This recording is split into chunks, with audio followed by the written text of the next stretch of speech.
Hello students, next हमने topic करना है how the evolution of life occur. इससे पहले हमने क्या पढ़ा था कि ओरिजिन ऑफ लाइफ कैसे हुआ था, क्या क्या हमें एविडेंसेस मिल रहे हैं जिससे हम क्या देख रहे हैं कि there was an origin of life and how this life is going on change, कैसे उसमें बदलाव आता जा रहा है। तो उसके लिए हमने एविडेंसेस पढ़े।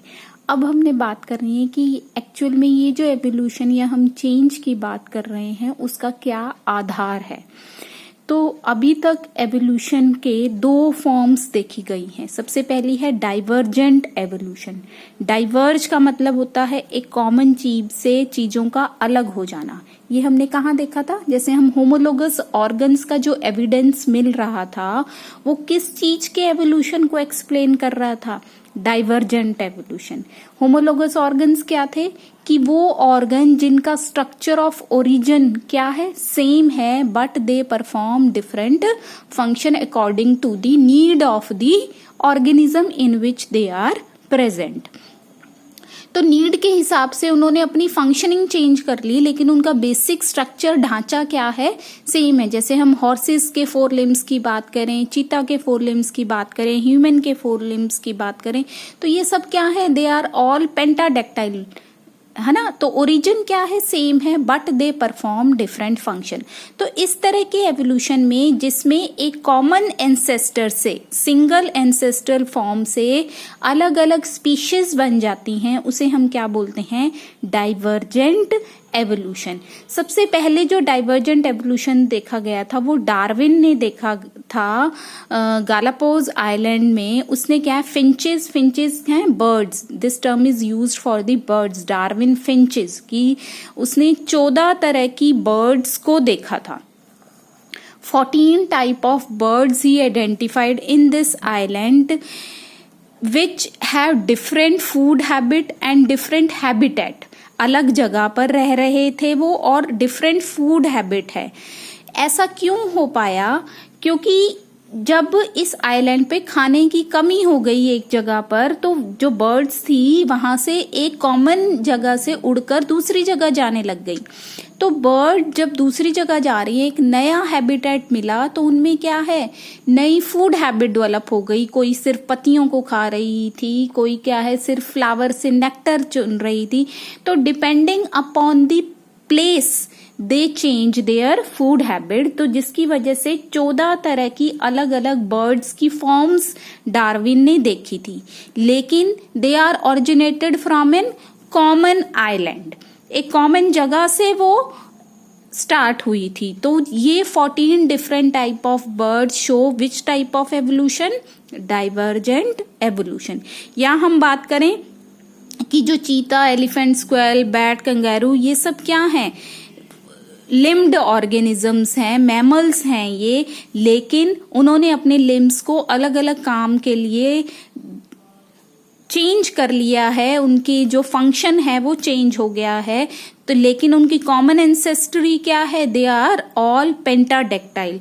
तो इस तरह के एवोल्यूशन को हम क्या बोलते हैं, डाइवर्जेंट एवोल्यूशन। तो दूसरी फॉर्म ऑफ एवोल्यूशन क्या होती है आपकी, कन्वर्जेंट एवोल्यूशन। कन्वर्जेंट एवोल्यूशन, जैसे हमने एनालॉगस ऑर्गन्स किए थे, एनालॉगस ऑर्गन्स क्या कहते हैं कि having same function and same habit but they have different origin. मतलब ओरिजिन अलग अलग है लेकिन एक सिमिलर फंक्शन परफॉर्म करते हैं, मतलब सिमिलर टाइप ऑफ हैबिट उनमें डेवलप हो गई है, but they have different origin. उनका ओरिजिन क्या है, मतलब दो अलग अलग जगह से आ रहे हैं लेकिन आकर एक जैसा ही काम करने लग जाएं, उसको हम क्या बोलेंगे, कन्वर्जेंट। इकट्ठे हो गए हैं वो, यहाँ पर क्या है, फैल गए हैं, डाइवर्ज, फैलना। कन्वर्जेंट मतलब एक जगह इकट्ठे होना। तो इस तरह के एवोल्यूशन से जो ऑर्गेनिज्म प्रोड्यूस होते हैं, development of similar adaptive functionally structure in unrelated group of organism, जिनमें कोई रिलेशन नहीं है, जिनका ओरिजिन बिल्कुल क्या है, अलग है। जैसे हम बात करें एक बर्ड्स जो क्या है, वर्टेब्रेट्स हैं या कॉर्डेट्स हैं, और दूसरे हम बात करें इंसेक्ट्स जो क्या हैं, इनवर्टेब्रेट्स हैं, लेकिन दोनों के पास क्या डेवलप हो गए हैं, विंग्स डेवलप हो गए हैं टू फ्लाई। तो they have in common function to fly but their origin of wings are different. तो हम इस तरह की एवोल्यूशन को हम क्या बोलते हैं, कन्वर्जेंट एवोल्यूशन। तो एनालॉगस ऑर्गन कैसा एवोल्यूशन शो करते हैं, कन्वर्जेंट, जबकि होमोलोगस ऑर्गन कैसा एवोल्यूशन शो करते हैं, डाइवर्जेंट। तो जो ये दो तरह के एवोल्यूशन है उसके एविडेंसेस हमें कहाँ से मिल रहे हैं, फ्रॉम द मॉर्फोलॉजिकल एविडेंसेस जो हमने पहले पढ़े थे, क्या, homologous organs and analogous organ. ठीक है, नेक्स्ट हम करते हैं थ्योरीज ऑफ एवोल्यूशन। क्या क्या थ्योरीज दी गई एवोल्यूशन को एक्सप्लेन करने के लिए। एवोल्यूशन सिंपल टर्म में क्या है, जो टाइम के साथ चेंज आता जा रहा है जिसकी वजह से तरह तरह के ऑर्गेनिज्म या स्पीशीज डेवलप हो गई हैं अर्थ पर, उसे हम क्या बोल रहे हैं, एवोल्यूशन बोल रहे हैं। तो हमने ओरिजिन ऑफ लाइफ में पढ़ा था कि सबसे पहले क्या आए थे, प्रोकैरियोट्स। प्रोकैरियोट्स में चेंजेस होते गए टाइम के साथ, उससे क्या बन गए, यूकैरियोट्स, फिर उससे यूनिसेलर, मल्टीसेलर, फिर तरह तरह के ऑर्गेनिज्म वेरिएशन। तो ये जो लगातार चेंज आता जा रहा है to adapt in a particular environment, उसे ही हम क्या बोल रहे हैं, एवोल्यूशन बोल रहे हैं। तो मेनली 4 थ्योरीज दी गई एवोल्यूशन को एक्सप्लेन करने के लिए। सबसे पहली जो थ्योरी दी थी that was given by the Lamarck in 1809। उनकी थ्योरी का नाम क्या था, inheritance of acquired character. Inheritance का मतलब क्या होता है, एक जनरेशन से नेक्स्ट जनरेशन में जाना। एक्वायर्ड, अर्जित। जो अर्जित करेक्टर हैं, जो हमने गेन करे हैं करेक्टर्स, वो एक जनरेशन से नेक्स्ट जनरेशन में पास ऑन हो रहे हैं, ये लेमार्क ने कहा था। तो जो लेमार्क ने ये बात कही उसके लिए उसने क्या आधार बनाए, कुछ फैक्टर्स या उन्होंने कुछ पोस्टुलेट्स दिए अपनी थ्योरी को एक्सप्लेन करने के लिए। उन्होंने क्या कहा, सबसे पहली जो जरूरत है कोई भी बदलाव लाने की, उसकी क्या है, न्यू नीड्स, नई जरूरतें। जैसे मैं कहूं कि बाहर का एनवायरनमेंट मान लो मेरा चेंज हो गया है, पहले क्या था, सर्दियां थी, मतलब पहले जो अर्थ का टेम्परेचर मैं बात करूं बहुत ज्यादा गर्म था, तो थर्मोफिलिक तरह के ऑर्गेनिजम्स रहते होंगे तब, क्योंकि टेम्परेचर वाज वेरी हाई। लेकिन जैसे जैसे एनवायरनमेंट बदलता गया, ऑक्सीजेनिक होता गया, तो क्या हुआ, टेम्परेचर डाउन हो गया। फिर कैसे, किस तरह के ऑर्गेनिज्म डेवलप हो गए, कुछ एसिडिक कंडीशन में रहने वाले होंगे, कुछ क्या होंगे, बेसिक कंडीशन में रहने वाले होंगे, कुछ क्या होंगे, कूलर एरियाज में रहने वाले। तो नई एनवायरनमेंट डेवलप हो रही थी। तो जो पुराने ऑर्गेनिज्म, जैसे हम बात करें थर्मोफिलिक जो ऑर्गेनिज्म थे, उनमें वेरिएशन आने लग गई। क्या करने के लिए, कौन सी नीड को पूरा करने के लिए, जो बाहर का टेम्परेचर बदल रहा है उसको सहन करने के लिए। तो सबसे पहला आधार क्या है, किसी भी कैरेक्टर को बनाने के लिए न्यू नीड्स। क्या कहता है ये, variation in the environment of an organism, कि ऑर्गेनिज्म जिस एनवायरमेंट में रह रहा है उसमें जो बदलाव आ रहा है, क्रिएट ए न्यू नीड, उसके लिए क्या है, एक नई जरूरत पैदा कर रहा है ताकि वो उस बदलते एनवायरमेंट को सहन कर सके, अपने आप को उस बदलते एनवायरमेंट में अपने आप को अडेप्ट करा सके। तो सबसे पहली जरूरत क्या हुआ, नीड। क्या नीड हुई कि ऑर्गेनिज्म में बदलाव आए, क्या कि वेरिएशन में एनवायरमेंट में बदलाव आया। तो ये जरूरत है कि ऑर्गेनिज्म उस बदलते एनवायरमेंट में अपने आप को जीवित रखेगा। कब जीवित कर पाएगा, जब वो अपने आप को बदलेगा। तो सबसे पहली क्या जरूरत हुई, न्यू नीड। सेकंड पोस्टुलेट उसने क्या दिया, acquisition of characters, use and disuse of organ. इसको हम use and disuse of organ भी बोलते हैं। जैसे नई नीड की बात हुई कि एनवायरनमेंट में बदलाव आया तो नई जरूरत पैदा हो गई। अब उस नई जरूरत को पूरा करने के लिए क्या पता कुछ ऑर्गन्स क्या है वो ज्यादा यूज कर रहा हो और कुछ ऑर्गन्स क्या है कम यूज कर रहा हो। जैसे मैं बात करूं कि अब हमारा टेम्परेचर पहले क्या था, बहुत हाई टेम्परेचर था, है ना, धीरे धीरे क्या हुआ, टेम्परेचर लोअर डाउन होने लग गया। तो जब लो टेम्परेचर था, टेम्परेचर बहुत ज्यादा हाई था, तो बॉडी पर हेयर्स की जरूरत ही नहीं थी।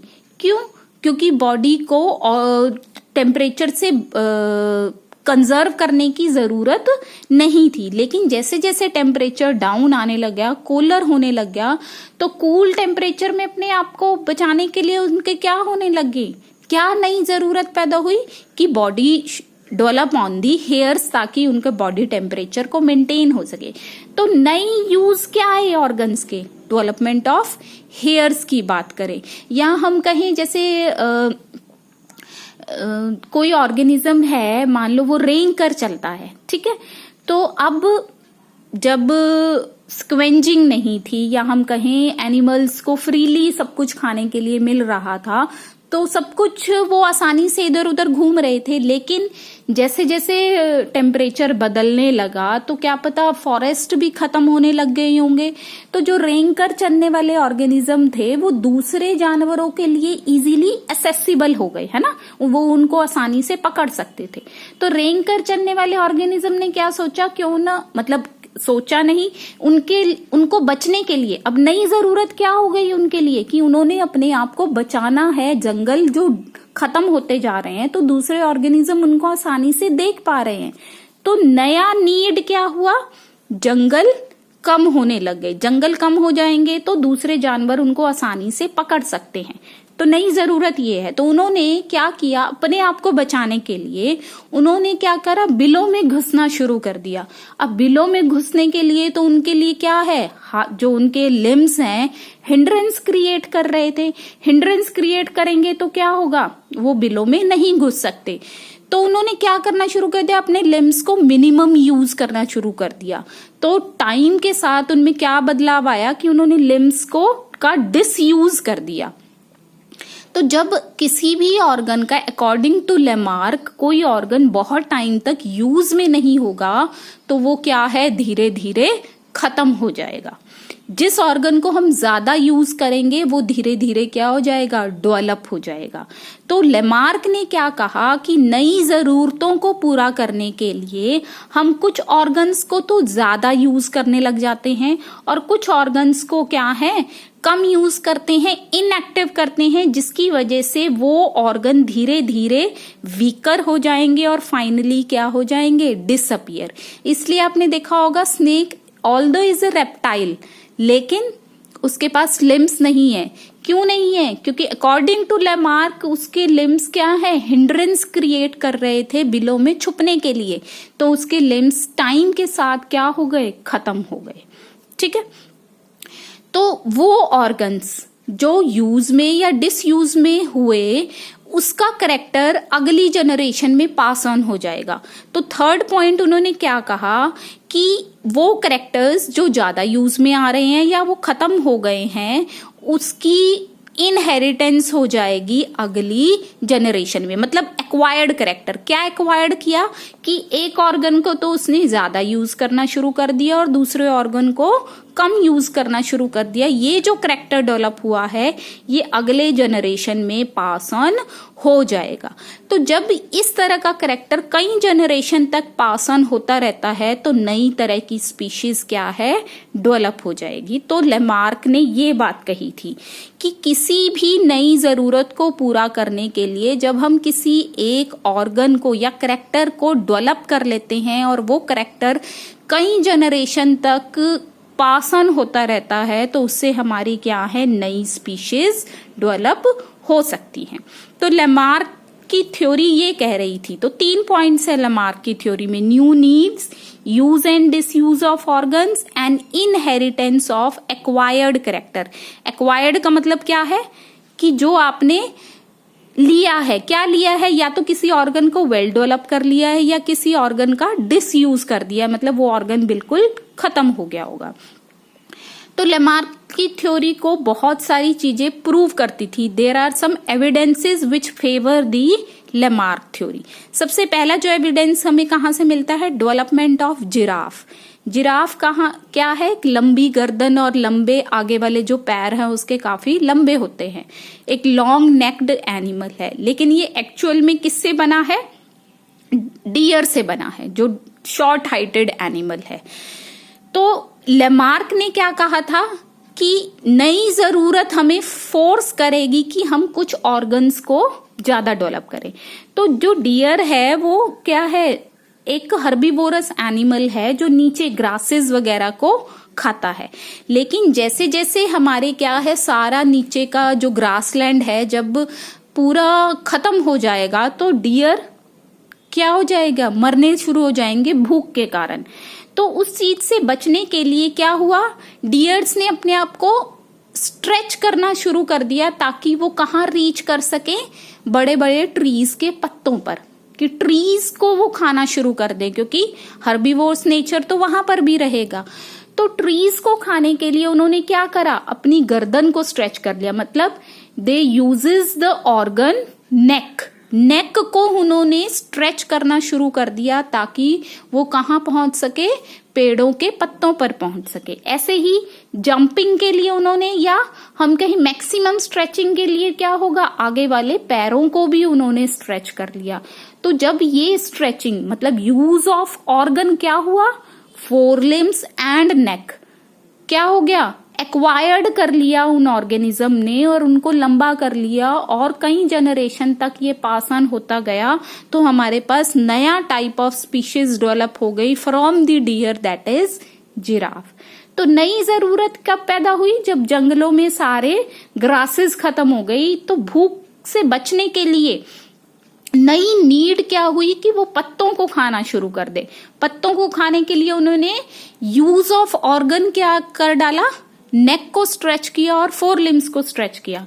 तब जब ये acquired character long neck and long four limbs अगली जनरेशन तक पास ऑन होते रहे, बहुत सारी जनरेशन तक, तो वो नई स्पीशीज बन गई जिसे हम क्या बोल रहे हैं, जिराफ बोल रहे हैं। ठीक है, ऐसे ही हम बात करें एक्वेटिक बर्ड्स भी कहाँ से आई हैं, हमारी जो हवा में उड़ने वाली बर्ड्स हैं, जैसे हम बात करें डक और जो स्वैन्स आई हैं, वो एक्चुअल में कहाँ से आई हैं, टेरेस्ट्रियल एंसेस्टर से आई हैं। लेकिन उनको क्या है, खाना खाने के लिए या शेल्टर लेने के लिए पानी में जाना पड़ा। तो नई जरूरत क्या हुई, food and shelter they transfer to the water. अब वाटर में रहने के लिए उनके पास क्या होना चाहिए, फ्लोटिंग नीड होनी चाहिए ताकि वो पानी में फ्लोट कर सके। तो फ्लोटिंग के लिए क्या हुआ, जो उनके टोस थे, अब हमारे जो एनिमल्स हैं उनकी तो उंगलियां ऐसे ही प्रेजेंट होती हैं ऐसे, लेकिन वो बर्ड्स जो पानी में चली गई हैं या पानी में रहने वाले जीव हैं, उनकी फ्लोटिंग के लिए क्या होता है, यहाँ पर वेब क्रिएट हो जाता है, जिसकी वजह से एरिया बढ़ जाएगा और बर्ड आसानी से तैर सकेगी। तो जैसे ही वो वाटर में जाना शुरू किया तो यूज ऑफ ऑर्गन क्या हो गया कि उनके जो टोज के बीच का एरिया था, जो स्किन थी, वो स्प्रेड होने लग गई और उनके बीच में क्या बन गया, वेब बन गया, ताकि वो इजीली वाटर पर फ्लोट कर सके। ठीक है, तो एक्वेटिक बर्ड्स की फॉर्मेशन भी हम लेमार्क थ्योरी के हिसाब से बता सकते हैं। ऐसे ही अभी हमने स्नेक्स की बात करी थी। स्नेक्स क्या है, रेप्टाइल्स हैं, लिम्ड एनिमल्स थे ये, लेकिन अपने आप को बचाने के लिए, बरोइंग हैबिट लेने के लिए वो बिलों में जाने लगे। तो लिम्स क्या थे, हिंड्रेंस क्रिएट कर रहे थे, तो उन्होंने लिम्स को डिसयूज करना शुरू कर दिया और टाइम के साथ स्नेक्स के लिम्स क्या हो गए, खत्म हो गए। ठीक है, ऐसे ही effect of environment on germ cell through the somatic cell, कि ये लेमार्क को एविडेंसेस कहाँ से मिले कि जो हमें पता है हमारे सेल्स में दो तरह के सेल्स होते हैं हमारी बॉडी में, सोमेटिक सेल्स और जर्म सेल, है ना। तो ये कह रहे हैं कि सोमेटिक सेल में जो चेंज आ रहा है वो हमारे जर्म सेल को भी इफेक्ट कर रहा है, और सोमेटिक सेल में चेंज कहाँ से आया, एनवायरनमेंट से आया। ठीक है, तो ये बात कह रहे हैं ये। तो ये थे कुछ एविडेंसेस, लेकिन सबसे बड़ा जो क्रिटिसिज्म मिला, मतलब अगेंस्ट लेमार्क की थ्योरी के लिए क्या था, विजमैन ने दिया था इन 1982। उन्होंने क्या किया, उन्होंने क्या कहा कि हमारी जो इनहेरिटेंस ऑफ कैरेक्टर है वो किसके थ्रू होता है, जर्म सेल के थ्रू होता है। जर्म सेल जो हमारे गोनैड्स में प्रेजेंट होते हैं। अगर सिर्फ गोनैड्स के जो गोनैड्स में चेंज आएगा तभी वो नेक्स्ट जनरेशन में पास ऑन हो सकता है। अगर सोमैटिक सेल में बदलाव आ रहा है, वो एनिमल की डेथ के साथ ही खत्म हो जाएगा, वो अगली जनरेशन में नहीं जाएगा। जैसे हम बात करें स्ट्रेचिंग ऑफ नेक की बात कर रहे थे हम जिराफ में, डियर से जब जिराफ डेवलप हुए, तो जो स्ट्रेचिंग ऑफ नेक है, नेक रीजन में जो सेल्स प्रेजेंट है, these are the somatic cells. तो सोमैटिक सेल्स में बदलाव आने से जर्म सेल में बदलाव नहीं आता है, ये बात विजमेन ने कही थी। और अगली जनरेशन में पास ऑन होने के लिए किसी भी कैरेक्टर को बदलाव कहाँ आना जरूरी है? जर्म सेल में आना जरूरी है। तो ये जो लेमार्क की थ्योरी थी वॉज नॉट वाइडली एक्सेप्टेड, क्योंकि it was totally based on the somatic cell. Somatic cell में मतलब कि जो हमने एक्वायर्ड करा, टाइम के साथ एक्वायर्ड करा है, जरूरी नहीं वो करेक्टर इनहेरिटेंट होएगा। जैसे हम बात करें, हमने लिखना पढ़ना सीख लिया है, तो वो क्या है? हमारा एक्वायर्ड करेक्टर है। लेकिन ये लिखना पढ़ना हम अगली जनरेशन में पास ऑन नहीं कर सकते, क्योंकि that was a acquiring character in the somatic cells. हमारे ब्रेन की डेवलपमेंट जो हो रही है, that are developing in the somatic cells. तो हमने ये जो एक्वायर किया है करेक्टर, ये अगली जनरेशन में नहीं जा सकता। तो सबसे बड़ा ड्रॉबैक यही था कि जो एक्वायर्ड करेक्टर्स होते हैं, they will pass on only to the next generation when these are character influencing the germ cell, not only the somatic cells। फिर बहुत सालों के बाद दोबारा से लेमार्क थ्योरी को उठाया गया, जिसे हम क्या बोलेंगे? Neo Lamarckism. उन्होंने क्या कहा कि हम ये नहीं कह सकते कि जर्म सेल है वो एनवायरमेंट के इन्फ्लुएंस में नहीं हो सकते। Environment can also influence our gonad cells. ठीक है। दूसरी बात क्या कहता है? जर्म सेल में affect directly by the environment without any effect on the somatic cell. ये कह रहे हैं कि जो जर्म सेल्स हैं वो एनवायरमेंट डायरेक्ट उनको इफेक्ट कर सकती है, भले ही सोमैटिक सेल्स इफेक्ट ना हो। जैसे हम जिराफ की डेवलपमेंट कहें, क्या पता गोनैड्स में डेवलपमेंट हुई हो, तो जिसकी वजह से आगे आने वाली जनरेशन्स के लंबी गर्दन वाले बच्चे पैदा हुए हों। तो हम ये नहीं कह सकते कि वो सोमैटिक सेल में चेंज आया होगा एनवायरमेंट की वजह से। It can also come in the germ cell also. ठीक है। तो ये था लेमार्क की थ्योरी, जो जिसे हम क्या बोलते हैं? Inheritance of acquired character. Next हम थ्योरी की बात करते हैं, डार्विन की थ्योरी, जो क्या है? थ्योरी ऑफ नेचुरल सिलेक्शन, जो कब दी गई थी? 1858 में। और उन्होंने एक बुक पब्लिश की थी, the origin of species. Origin of species के बारे में उन्होंने बताया था। तो उन्होंने अपनी थ्योरी में क्या कहा कि जितने भी ऑर्गेनिजम्स हैं, they have ability to divide. Living organism का जो मेजर करेक्टर है, that is the reproduction. Every living organism, क्योंकि लाइफ की हम बात कर रहे हैं, ओरिजिन ऑफ लाइफ जब हुआ तो लाइफ में कौन सा करेक्टर डेवलप हो गया? मल्टीप्लीकेशन। मल्टीप्लीकेशन की वजह से they are increasing their number. तो नंबर लगातार किसी भी लिविंग ऑर्गेनिज्म का बढ़ता चला जा रहा है। तो पहला पोस्टुलेट उन्होंने क्या दिया? रैपिड मल्टीप्लीकेशन, कि living organism has the ability to divide. ठीक है।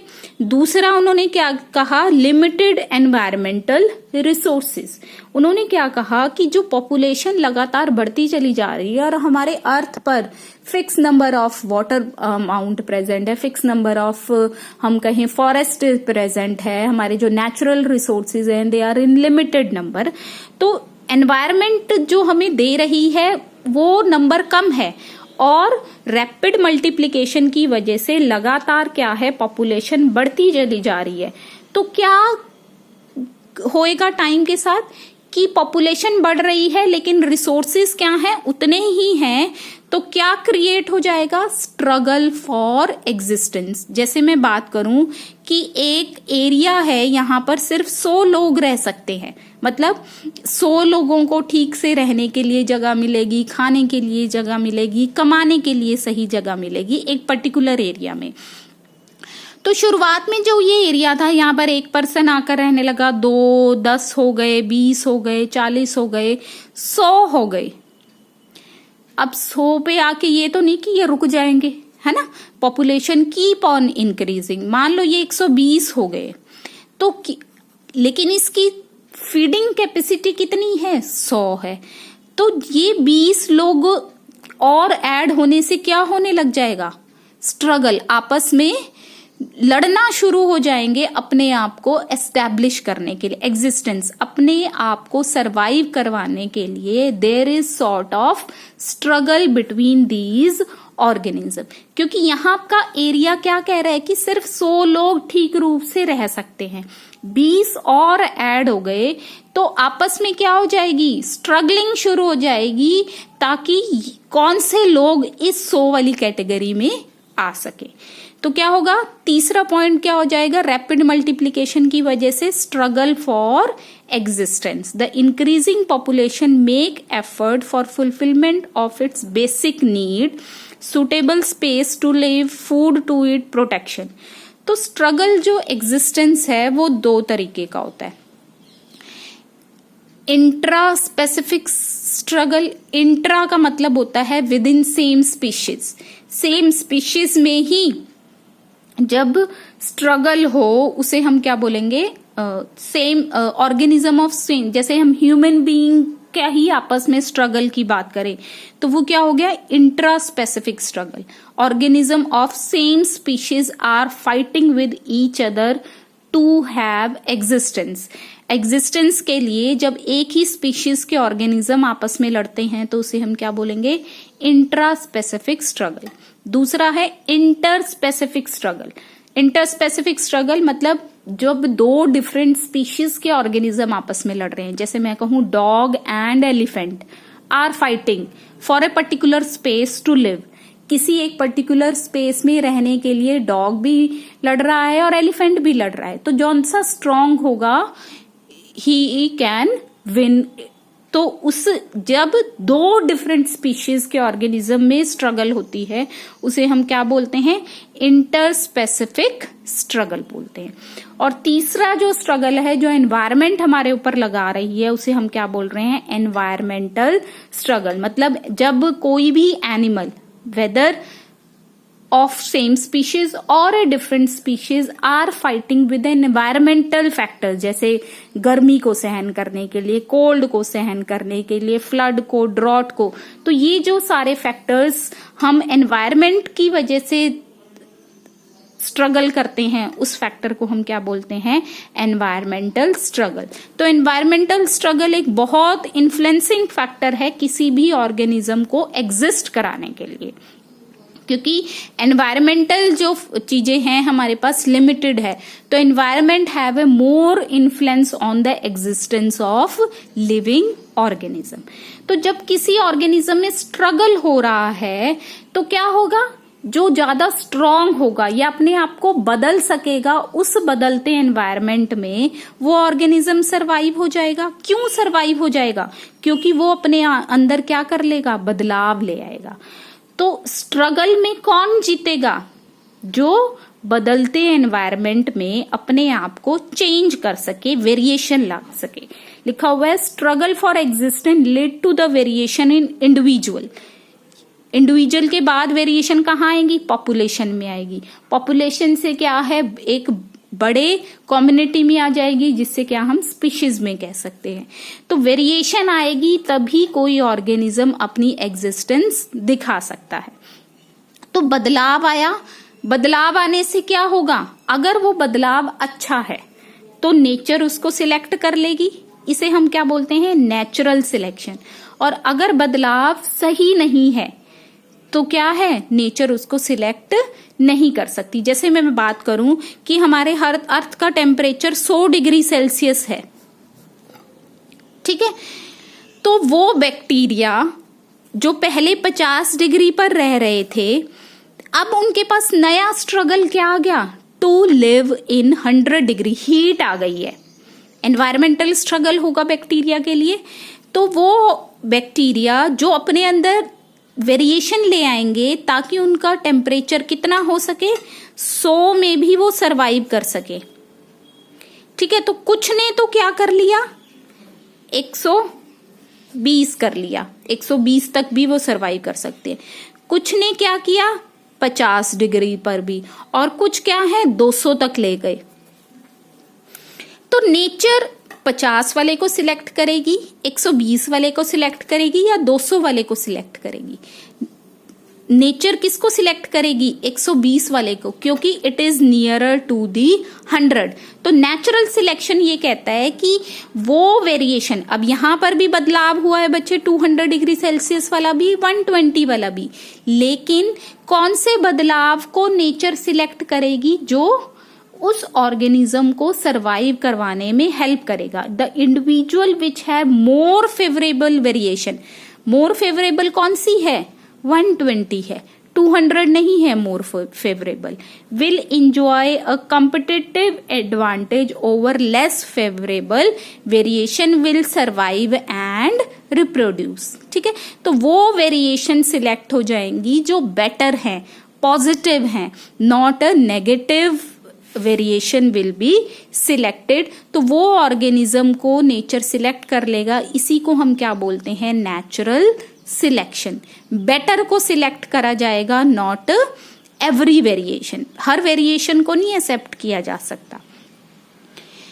फिर क्या हुआ? सिलेक्शन हो जाएगी, फिर वो जो अच्छी वेरिएशन आई है जिसकी वजह से नेचर ने उसे सिलेक्ट करा है, वो अगली जनरेशन में पास ऑन होनी शुरू हो जाएंगी। डार्विन ने ये कहा। तो क्या हुआ कि जो स्ट्रगल फॉर एग्जिस्टेंस है वो ही आधार है हमारे बदलाव का, कि हम अपने आप को सरवाइव करवाने के लिए जो स्ट्रगल हो रहा है ऑर्गेनिजम्स में ऑफ अ सेम स्पीशीज और अ डिफरेंट स्पीशीज, उसी की वजह से क्या होगा? बदलाव आएगा। अगर वो बदलाव पॉजिटिव है तो वो बदलाव कई जनरेशन तक पास ऑन होता रहेगा, जिसकी वजह से आपकी क्या है? नई स्पीशीज बन जाएगी। तो लास्ट में क्या होगा? अगर वो पॉजिटिव वेरिएशन है तो वो इनहेरिटेंट होना शुरू हो जाएंगी, और इनहेरिटेंट होने की वजह से लास्ट में क्या बनेगी? हमारी एक बेटर फॉर्म ऑफ स्पीशीज जो बदलते एनवायरनमेंट में अपने आप को एस्टेब्लिश कर पाएगी। तो inheritance of useful variation, individual after selection by nature pass on their useful variation to the next generation, and last में क्या होगा? फॉर्मेशन ऑफ न्यू स्पीशीज, नई स्पीशीज बन जाएगी। जैसे आपकी बुक में एक एग्जाम्पल दे रखा है बच्चे, जैसे ये था कि अमेरिका में जब इंडस्ट्रियलाइजेशन नहीं हुई थी तो वहां के पेड़ों पर वाइट कलर की मौत ज्यादा रहती थी, ब्लैक कलर की मौत क्या है? कम होती थी। क्योंकि वाइट कलर की मौत क्या है? क्योंकि ट्रीज का बार्क का कलर भी आप देख रहे हो, it is whitish in colour, तो ये ज्यादा कंट्रास्टिंग कलर हो जाएगा, तो प्रीडेटर इसको आसानी से देख सकेंगे, खा जाएंगे। तो जब इंडस्ट्रीज वहां पर सेटअप नहीं हुई थी तो क्या था? ज्यादातर वाइट कलर की मौत पेड़ों के आसपास पाई जाती थी। ठीक है, लेकिन जैसे ही इंडस्ट्रियलाइजेशन शुरू हुई तो क्या हुआ? धुआं, आपका जो पॉल्यूशन लेवल है वो बढ़ गया। तो पॉल्यूशन लेवल बढ़ने से क्या होगा कि जो हमारी ट्रीज की बार्क है वो क्या हो गई? बदल गई, डार्क कलर की हो गई। तो ये क्या हुआ? एक एनवायरमेंटल स्ट्रगल हो गया। पहले दोनों तरह की मौत्स प्रेजेंट थी, लेकिन ज्यादा अमाउंट में कौन सी थी? हमारी वाइट कलर की मौत्स थी। ठीक है, लेकिन जैसे ही इंडस्ट्रियलाइजेशन हुई तो हमारा क्या हुआ? एनवायरमेंटल स्ट्रगल आ गया। एनवायरमेंटल स्ट्रगल क्या कहेगा कि वो मौत जो अपने आप में कैसा वेरिएशन ले आएगी according to the change of their environment. बाहर का एनवायरमेंट कैसा हो गया? ट्रीज का डार्क कलर का है ना, डार्क हो गया है। तो अगर मॉथ्स ने अपने आप को डार्क कलर में मेंटेन कर लिया तो वो सरवाइव कर जाएंगी। तो व्हाइट कलर की मौत क्या है? धीरे धीरे कम होने लग गई। क्यों? क्योंकि इन्होंने अपने अंदर वेरिएशन नहीं लाए तो प्रेडेटर उनको आसानी से देख पा रहे थे, क्योंकि व्हाइट और ब्लैक क्या है? कंट्रास्टिंग कैरेक्टर हो गया, तो प्रेडेटर आसानी से व्हाइट मौत को खा सकते थे। तो अगर व्हाइट मौत में वेरिएशन आ जाती और वो कैसी इनहेरिटेंट कर लेते, जैसे ब्लैक मौत थी, तो दे कैन सर्वाइव। तो इनहेरिटेंस ऑफ एक्वायर्ड करेक्टर कौन सा अब जा रहा है, ब्लैक मॉथ वाला, क्योंकि इंडस्ट्रियलाइजेशन की वजह से हमारे पास एनवायरमेंटल स्ट्रगल क्रिएट हो गया to survive in a dark bark of the tree. तो इंडस्ट्रियलाइजेशन की वजह से, एनवायरमेंटल स्ट्रगल की वजह से ब्लैक मॉथ्स जो हैं वो ज्यादा सर्वाइव कर रही थी अब, लेकिन व्हाइट मॉथ क्या है, कम हो रही थी। ठीक है, दोनों कंप्लीटली डिसअपियर नहीं हो रही हैं, कंप्लीटली डिसअपियर नहीं है। इनहेरिटेंस किनका ज्यादा हो रहा है, ब्लैक का, क्योंकि व्हाइट मॉथ्स जो हैं they are captured by the predators, predators खा रहे हैं क्योंकि दे आर इजीली विजिबल, उनमें वेरिएशन नहीं आया है। तो ये था हमारा डार्विन थ्योरी। नेक्स्ट लेक्चर में हम इसकी क्रिटिसिज्म और अगली दो थ्योरीज करेंगे। Thank you.